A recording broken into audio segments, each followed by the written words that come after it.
يا الله، اللهم صل على محمد وآل محمد. شباب، اليوم فيديو يتضمن عن الجاوة وشون نفرق بين الفحل والنثية. شباب، الجاوة أسهل طير بالتفريق عن الفحل والنثية.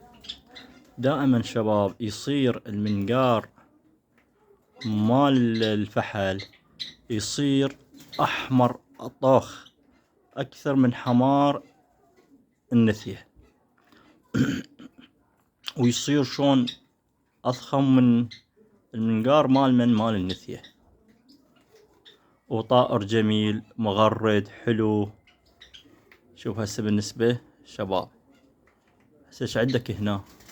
شوف هذا اثنينات النثياي، شوفوا شباب، والمنقار ماله يصير شون وردي فاتح. شوف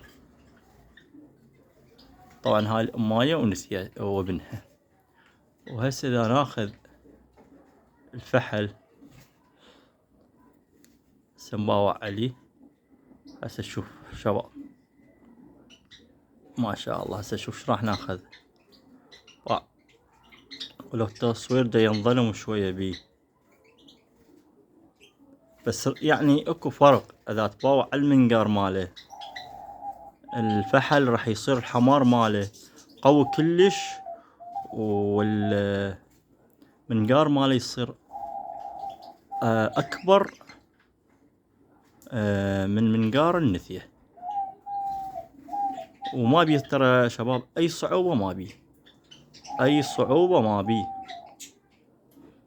طائر حلو مغرد جميل،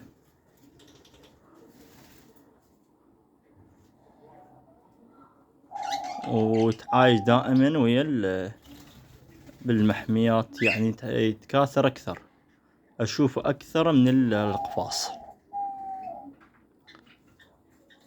وسلامي وتحياتي للجميع.